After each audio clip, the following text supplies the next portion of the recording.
tutong ay natutong or namatay po yung mga halaman nyo dahil po sa sobrang init at naghahanap po kayo ng halaman na ipapalit ulit na mura lang po ang presyo, dito na po kayo sa Garden sa May Anaw at makakabili po kayo ng murang mga halaman nagkakahalagang 100, 200 and 300 namumulaklak na po yun. Yan ako digdi sa saro sa mga garden. Andito po ako sa isa sa mga garden sa Tigawon, yung dati kong na vlog. Siguro mahigit isang taon na akong minisage ni nanay, isang taon nang nakakalipas. Pero ngayon lang ako nakapunta dito kasi nga, yan, siging urag-urag ang cellphone ko. Pero syempre, bago ako magpatuloy, mag-share sa inyo, ay welcome pagkulit muna dito sa aking munting channel, MJ na Grandpa Channel. Ako po si Joy, ang inyong certified plantita. At ngayon po, tuloy-tuloy na po natin ito para matapos na agad at baka mag-off naman itong cellphone ko para po malaman natin yung mga price. Hello, Nay! Pwede ning ibablog ko po ginari ining garden po din do? Ang channel ko po, yaan magyari po ang channel ko, pero dahil lang po ako nakakapag-upload, talaga po kayang urag-urag ng cellphone ko, o traot na. Tapos dahil naman po ako nakakabakal, na-focus po ako sa mga kaipuhan kang duwa kong college. Yun po. By the way po, ano pong mga bugambilya, guran na po ang mga presyohan mo po pag mga arog na kaaning nagbubururak na po. 300 po each. Iyan po, ini na po mga stable na po may mga burak na. 300 po dahil ini pong digdinay sa arog kainit, ini bagag medyo garo matagal-tagal na ito. Yung mga ganito po na medyo bago pa lang, mga 200. Ito po, mga plantito-plantita, ayan. Ang ganito daw pong mga bugimbilya, nasa 200 po ang price po nito. Pero yung mga ganyan na po, na blooming na po, 300 pesos po. Mostly po dito sa garden ni Nanay Remy, kasi isa po ito sa garden na na-vlog ko po noon, siguro 2 beses. Yung marami po na mga flowering plants, mga pang landscaping, mga outdoor plants. Bali po kasi yung garden ni Nanay, marami po yun dito sa Tigawon, sa Binagre. Ngayon po, nalipat na po dito sa May Anaw po ini. May ano pong barangay ini? May Anaw. May Anaw, Tigawon. Napaka-dali lang pong makuha ang location ng garden ni Nanay Remy, Bunggol to po. Kasi po, nasa tabi lang po ito ng kalsada kung galing po kayo ng Albay, ng Sangay, ng madadaanan lang po ito. Tapos talaga po makikita nyo kasi dito sa Tigawon parang siya na lang po ang mayroong garden. Tama, Nay? Kamu na lang po? So iba po, marayo na. Marayo na. Dai po, dai nagtaragal ta. Dai manhilig sa masitas. Ano po? Mahilig ka kaya? Kung mahilig ka po talaga, pandemic sa dae, mamasitas ka. Tapos yun po, as usual po mga plantito-plantita. Mura yung mga halaman ni Nanay Remy. Dito, yung mga bugimbilya po ngayon, talagang lagi naman pong uso yung mga ganitong halaman, hindi naman siya nawawala. At magaganda po talaga kasi alaga naman ni Nanay kasi mahilig siya. Nay, yung melendres na arog po kaya, yung ganyan pong marami na pong burak. 250 daw po yung ganitong melendres. Kaya yung mga nasa malapit lang po dito sa Partido area at naghahanap po kayo ng mga flowering plants na hindi po alagain, na abot kaya po ang presyo, kung may sasakyan man lang po kayo, pwede na po kayong mamakyaw dito po ng mga halaman na pwede pong pampagayon, pampaganda po sa ating mga bakuran. Talaga pong si Nanay Remy, nag-text ito sa akin na ipa-vlog itong kanyang garden. Kaso po talaga, yun nga, nairaot-out ka ang cellphone ko po. Tapos ngunyan po, lagi kasing tinutupak itong cellphone ko. Pumunta po talaga kami ditong mag-asawa kasi mabakal din po kami ng masitas. Mamimili po kami ng halaman. Ito po talagang melendres ang hinahanap ko. Kasi nakita ko po doon sa Tagalaguna yung may malaking garden. Merong red and purple, tapos cutic daw po yung isa pang variety ng kulay ng melendres. Pero yung nandito kay Nanay, 2 variety, itong pink and white. Andoon po yung white. Marami din, may mga ground orchids po dito, may adilpa, may adenium, may crouton. Na yung po, yung halaman mong angel, magkano po yung ganon? Ito po nagbuburak duman. Iyo po. 250 250 daw po ang white angel. Ang adenium, Nanay, arag po ka ne? 200 daw po ang adenium. ordinary. Hindi kay iba gani pag mauran at tamanon. Dahil man baga. Dahil man na ano yan. So nanganin ni Digdi. Suki, sir po, ka ito duman sa harong na dinuman ng tapo. Ning magagayo na po ito. Miss Susan. So sa harong po, kang aki mo po duman. Sila duman ng tapong. Magagayo na po. Nag-aral mo siyan. Hindi ka ito kan mga extra plate. Ako guwaman ako dyan. Dahil Okay. sindaan da ko. Ako po kasi dito po ako nakabili ng mga halaman. Itong Love and Devotion ko pong orange and yellow ay mayo na din, nagadan. Yun. Yan kaya ang maano yan. Pero mabakal ako kasi mo kanina ay dapat sa next time na lang. Nakadurukot na sa daga. Sobra pong init ngayon dito sa Bicol. Mangyari niyan ay magkaturutong. Nay, ang ganito dito sa mga bugambilya mo ditong ganito naman na ano. Kuran upo yan. Para po may idea po ang 300. Ayan po, hindi na po kayo lugi kasi namumulaklak na po ang mga bugimbilya po ni nanay dito. Talagang bilib po ako kay Nanay Remy kasi na-maintain niya po talaga yung passion niya sa edad ba naman po ni nanay na ito. Talaga naman hindi na natin pwedeng questionin yung pagiging mahilig ni nanay sa halaman kasi nakwento na rin dati sa akin ni nanay yung itong halaman na ito yung di ba nay nakapano sa pagpereskwela. Iyo po, digdi nagabos. Kaya ini po itong mga halaman po ni nanay dito, barato lang po ini talaga. Kasi aware man po ako sa mga price. Ito po mga ground nay ang ground orchids gulan oh. 200 man po daa. May violet po. Kumbaga po ang price po kang ground orchids, parehas na po 'yan. Kung dawa anong klase ng bulaklak po, same po ang price 200. Ayan, po 200 ang mga presyo po kang ground orchids.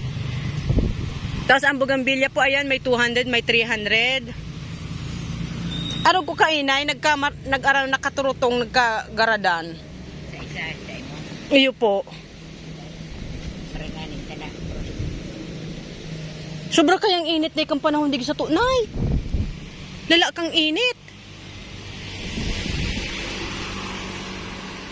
Tapos ayan yung mga iba pa pong tropical flowering plants po ni nanay dito. Ayan, samot-sari din. Pera lang yung wala.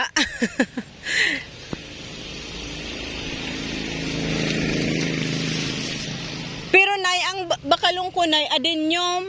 Ay, hain na to so adenium. Ay, iyan pong pigsabi mong adel pa po na puti.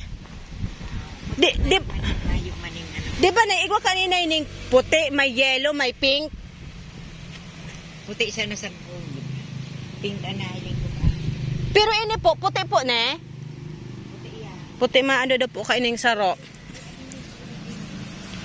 Mabakal ako kaini. Gusto ko ini. Ay, pagay po. Ini ang kukuhanon ko saro kaini.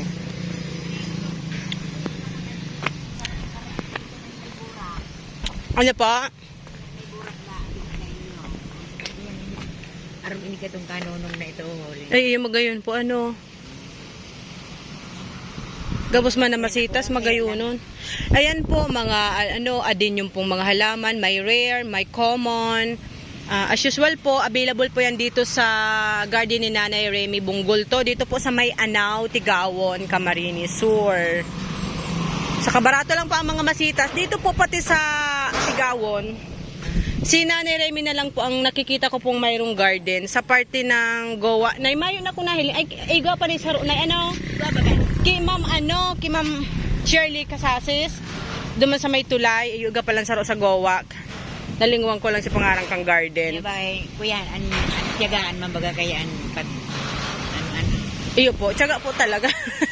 Kung yung tiyaga na iturutong. Labi. Ay, ang mga rubber tree mo na, inaarog na kang kadrakula.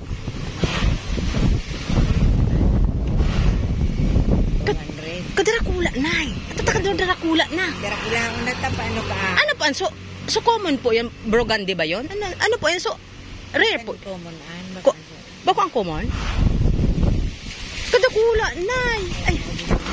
Ang dapat kayo dakula man space ang tanong ka niyong 200 po daa ang ang rubber tree. Kadakula. Ginto baga ang mga price kaninay. Iyan, tapos po, nagbarato na po. Daldakol na po kaya ang may mga masitas. Tapos nagpropagate naman. Tapos ini po daw milindres, iga pong white. Tapos 100 nay o ang mo, ang gumamela. 100 po ang gumamela. 100 po da ang mga gumamela. Arog po kanang burak, sobra po kayang init, tapos nagpaparos-paros po. Arog po kayan. Maranita, buhay na ini oh. Buhay na. Ay, kadakula na kanin, magayon na niyo. Buhay na. Buwan ohon daw ni.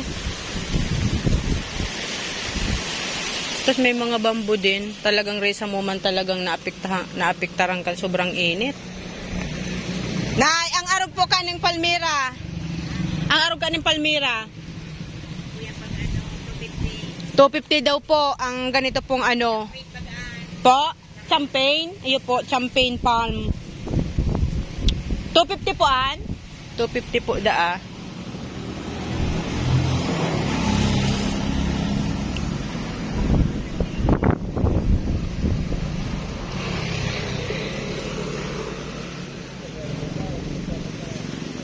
Ayan po ang mga masitas po dito ni Nanay Remy at continue po ang kanyang pagtatanim. Naghahalo po siya nitong lupa na may rice hull para po yan pagtataniman po ng kanyang mga panindang halaman.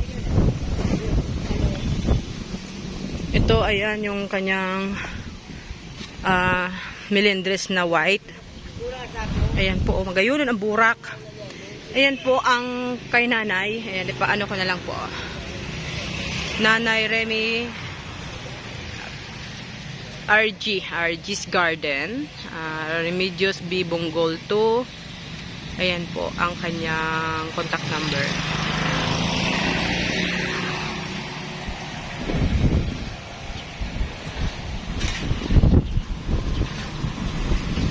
Kung ibang burak ka ni sa una niyo.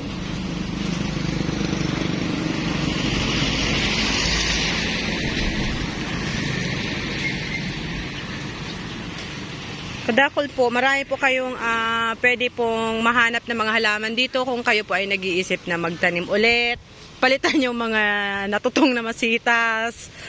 Ako po talaga pumunta dito kasi gusto ko tong flowering plants. Mayroon akong paglalagyan. Ayan, mabuti na lang po nakisama ngayon itong aking cellphone. Nay, may saro ka bagang ibang burak ko to ho? Ayan po. Iyo. Pula yan baga. Pula. Gurano yan, Nay? Maripang Kaya unan sa dada, kaya mo nun siya, no? Ayun na, anay, tayo na baga kung nabakal puti. Ayun, sige na. Malo sa Saka igaman yan kung pink. Kaya malo sa Nay, maghanap ka pa na itong purple. Tanahiling ko talaga duman sa may violet, may purple. Ayun. Nay, ang color ka inay, pig-apod na kutiks gayud to ka itong saro duman na nagmamasitas. Iga ka may nay pula-pula ang burak. Gapo ka. Ay, puti bagay ni sa good. Iyo po. Wala. Ayun, no? Ubos-ubos na kaso mga yan. Masulong ka na ginay ang masitas mo. Ito yung gilid kang tinampo. Ayun. Gapo ko di ginahiling kinanay na mga gusto ko sana itong mga bakong masela na masitas. Nay, ang arog ka ni Nayo. Gurano po ni? Po? Kaya guro naman po santan. Marami sana po mga common. Pero po? Hindi po may santan. 100 po dahil eh. Ako po kasi mahilig lang ako sa mga common plants lang po. Itong mga lang. Hindi masyadong alagain. Nag-date kami, Nay. Nag-date kami sa mainit na lugar. Bihira po kaya makauli. Kaya pig-date ko lamang po yan. Saan siya nagtatrabaho? Sa Manila po. Ayan po mga plantito-plantita. Thank you so much po sa pagsama nyo ulit dito sa aking pag-garden tour. Dito sa garden ni Nanay Remy Bonggol to. Dito sa May Anaw, Tigaong Camarines Sur. At na-miss ko to. Marami po siyang mga halaman. Kung makikita nyo po, ayan, kadakulon. Depende po sa gusto nyo. Ayan, thank you so much po sa pagsama nyo sa vlog ko po na ito at sa mga nanonood po, nagla-like, nagko-comment and nag-share. Thank you so much po sa inyong lahat and God bless you all po. Ayun po, pinokos ko na po yan sa video para mahiling po ninda ang contact number mo po.